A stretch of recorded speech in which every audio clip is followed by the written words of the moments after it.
Jeg hedder Mimi Holm, og jeg er dianetiker, og jeg har givet dianetikterapi i 21 år. Og med dianetikterapi har jeg reddet rigtig mange parforhold blandt andet. Jeg har hjulpet kunstnere til at være mere på og kunne være mere sig selv, når de står på en scene.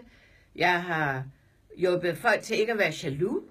Jeg har hjulpet folk til at blive gladere, når de var i en depression, eller rigtig ulykkelige over et eller andet dødsfald, eller en kæreste, der havde forladt dem, eller en hund, der var død. Jeg har hjulpet folk til at holde op med at være generet. Jeg har hjulpet folk til at kunne være mere kompetente og have mere selvtillid og kunne gennemføre en uddannelse bagefter, hvor de før ikke troede på, at de kunne gøre noget i den retning.